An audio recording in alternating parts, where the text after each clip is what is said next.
문제가 그 아이들이 가끔씩 멍 때리면서 그냥 풀 때도 많거든? 그냥 막 풀 수 있어. 근데 이거는 그렇게 풀 수 없어. 나도 내가 문제를 풀어본 거잖아, 이 부분은. 근데 멍 했다가는 틀리는 거야. 여러분, 이 문제집 기억하시죠? 출간 직후부터 선풍적인 인기를 끌고 있는 애니능률의 수능까지 이어지는 초등 고학년 수학.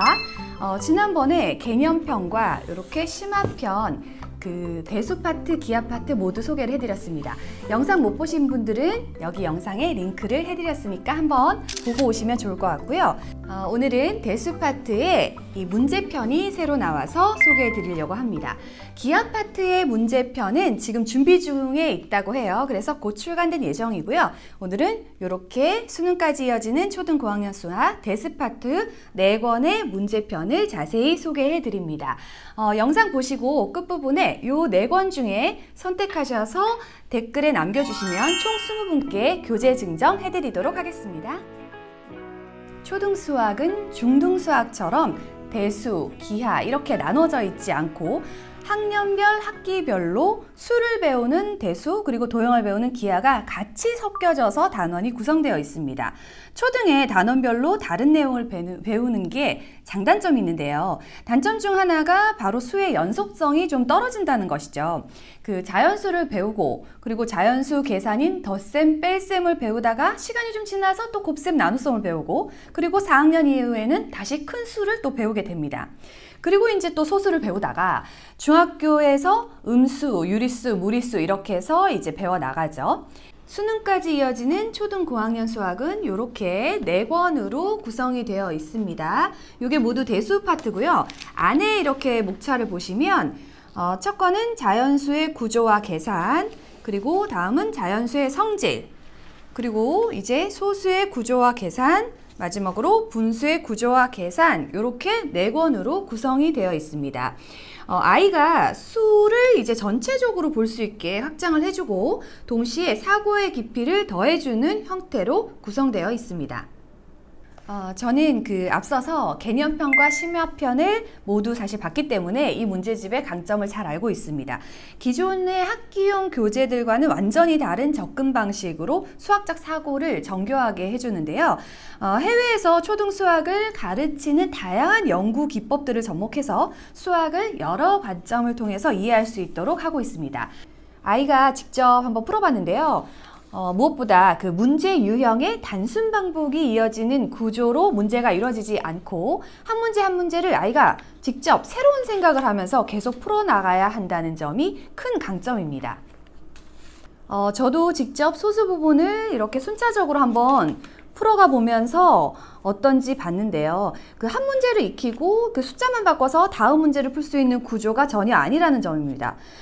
즉 이제 사고를 계속 새롭게 해야 하는 점과 개념 이해를 완전히 할 수 있도록 계속해서 개념을 알아가도록 문제 자체가 구성되어 있습니다. 엄마표 수학을 할 때 사실 제일 난감한 부분이 이 해설지가 부실해서 엄마도 이해가 잘 안 가서 설명을 못 해줄 때가 있잖아요. 그런데 이 문제집은 이렇게 보시는 것처럼 해설지가 정말 훌륭합니다. 앞부분은 이렇게 빠른 답을 볼 수 있게 되어 있고 뒷부분부터 정말 꼼꼼하게 이제 설명들이 되어 있는데 이 중에서도 제가 보니까 그 부모에게 지금 아이가 어느 부분을 배우고 있는지도 설명이 되어 있고 또 어디까지 확장이 되어 나갈 것인지 그리고 중학교, 고등학교 과정에는 어떻게 이어져 가는지 이렇게 자세하게 안내되어 있습니다. 수능까지 이어지는 초등 고학년 수학은 그 상위권, 특히 최상위권 이런 쪽을 기대하는 친구들이 접하면 정말 좋은 문제들인데요. 저희 아이들의 처음 이 문제편의 반응은 뭐였냐면 문제가 좀 다른데? 이상한데? 이렇게 하다가 풀어가면서 재밌는데? 그리고 자꾸 다른 생각을 하게 하네? 그리고 풀 때마다 문제를 고민해야 되네? 이런 얘기를 했습니다. 본인이 이제 늘상 풀던 문제집이랑 스타일도 다르고 문제 유형도 굉장히 다른다는 거를 느끼는 것 같습니다. 초등 수학을 하면서 이 수능 수학이 좀 멀게 느껴질 수도 있잖아요. 타이틀이 수능까지 이어지는 이라고 붙인 데는 저는 이유가 있는 것 같습니다. 수능 수학 문제들을 이렇게 보면 어떤 개념 하나하나를 이해해서 끝나는 게 아니라 각 개념들을 연결지어서 모두 개념들을 꺼내서 그걸 확장해서 풀어야 되는 그런 문제들입니다. 그래서 수학적인 문제 해결력을 키우도록 만든 게 바로 수능 문제이고, 그런 맥락으로 이 문제집은 만들어졌다고 생각을 했습니다. 대수 파트의 문제집은 이렇게 4권으로 구성이 되어 있어요. 그래서 초3 친구들부터 초6 정도의 친구들이 사용할 수 있는데, 저는 중학교 1학년 가기 전에 대비하는 중등 대비 친구들도 초등 부분을 마무리할 때 굉장히 좋다고 생각합니다. 학기별 교재처럼 이렇게 딱 학년이 딱 나눠져 있지는 않은데, 그 이전에 소개해드린 개념편과 심화편 같은 개념으로 보시면 될 것 같습니다. 그래서 대수, 지금 자연수의 구조와 계산은 뭐 3학년, 4학년 권장을 하고, 그 다음에 이 부분 소수분수가 3학년, 4학년 이렇게 걸쳐 나오기 때문에 이때 3, 4, 5학년 친구들이 같이 할 수 있습니다. 그리고 이제 그 기하 파트도 이렇게 이전에 설명해드린 것처럼 할 수 있는데요. 아이들의 진도가 사실 그 선행을 하는 친구들도 있고 또 현행을 하는 친구들도 있다 보니까 아이들의 부족한 부분들을 좀 포커싱해서 각 권별로 선택하시면 좋을 것 같습니다. 보시는 것처럼 이렇게 아이들이 각 파트를 배우고 나면요, 아이가 스스로 찾아낸 개념, 이해한 내용을 설명할 수 있게 되어 있습니다. 물론 이게 처음에는 굉장히 어렵고 힘듭니다. 근데 초등에서는 완벽하지는 않지만 학습하는 방법을 찾고 본인이 스스로 이렇게 수학 개념들을 정립하는 연습을 하다 보면 어설프고 좀 부족하더라도 나중에 중등 가서 굉장히 큰 도움이 될 수 있습니다. 저는 이 문제편을 여름방학 때 아이들의 각자 취약한 부분을 좀 채워주기 위해서 선택을 하게 됐는데요. 그 한 친구는 이제 분수가 좀 약해요. 또 다른 친구는 소수를 굉장히 어려워하더라고요. 그래서 각각에 맞는 파트 교재를 가지고 진행하려고 합니다. 제가 이 교재를 보면서 저희가 학교용 교재를 쓰잖아요. 학교용 교재를 하면서 방학 때 저처럼 이렇게 이용하셔도 좋고, 아니면 학교용 교재 한 권이랑 그리고 이 교재를 하나 병행해서 진도에 맞춰서 같이 해나가도 좋고요. 아니면 아이들의 필요에 의해서 부분 좀 부족한 부분 있죠. 아이가 못하는 부분만 쏙쏙 빼서 그 부분 먼저 풀고 전체를 다시 훑어가는 것도 좋은 방법이라고 생각합니다. 제가 이 문제집을 소개하기 전에 이전에도 개발자인 한아름 팀장님과 미팅을 했었고, 이번에도 이 문제편에 대해서 좀 자세히 듣고 싶어서 사전 미팅을 진행했습니다. 교재를 만든 목적과 그리고 과정들을 오랜 시간 이제 굉장히 공들여서 만드셨더라고요. 그 초등 교재 개발만 수십 년을 해왔기 때문에 진짜 부족한 게 어떤 건지, 교과서에서 아쉬운 점은 무엇인지 이런 것들을 이 교재에 담아냈다고 합니다. 아이들이 그 중학 수학에 가서 갑자기 수포자가 되고 수학을 굉장히 어려워하고 싫어하는 이유가 있는데요.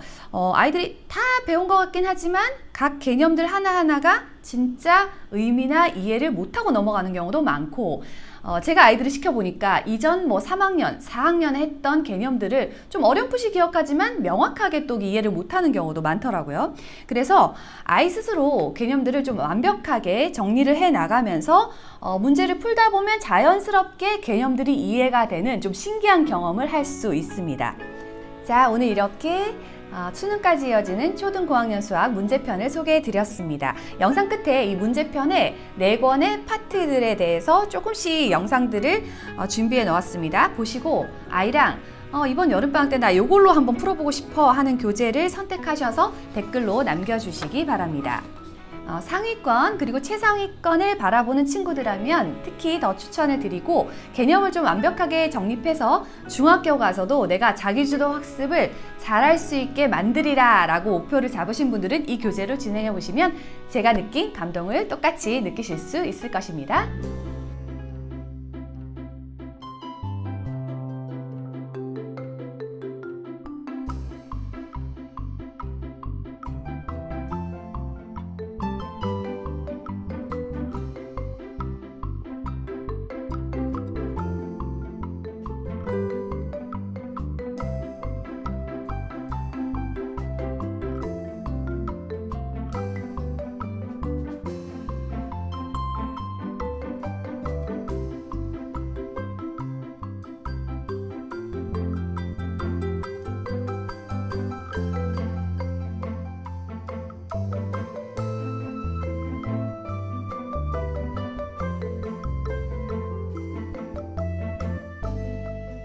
여기 낯선 질문이라고 있잖아.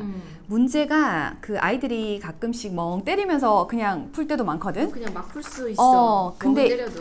이거는 그렇게 풀 수 없어. 나도 내가 문제를 풀어본 거잖아, 이 부분은. 근데 멍 했다가는 틀리는 거야.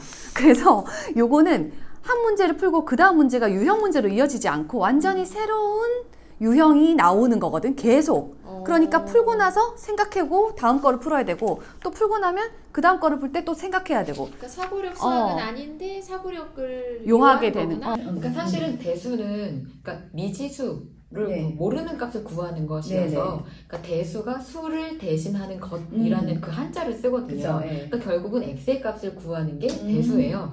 그런데 이 x의 값을 예를 들어서 x 플러스 1이 x 빼기 2가 0이다. 그러면 x는 자연수잖아요. 네네. 그래서 애들이 처음에 자연수까지만 배우는 거예요. 그러고 나서 x 더하기 2는 0인데 그럼 x는 뭐가 돼? 마이너스 2가 되니까 그래서 수가 확장된 거예요. 네네. 그런데 x의 제곱이 2래. 그럼 이 x는 뭘까? 그러면 플러스 마이너스 루트 2라는 게 필요하네. 그래서 무리수가 또 생겨난 거예요. 그래서 수가 점점 자연수에서 정수로, 정수에서 유리수로, 유리수에서 무리수 이렇게 확장이 되고, 나중에는 x의 제곱이 마이너스 1이 되는 것도 필요한데 이거 어떻게 하면 좋지? 이런 수는 없잖아. 그러면 우리 이거를 허수라고 하자. 이런 식으로 이제 수가 확장된 거거든요. 이게 이제 대수의 체계고.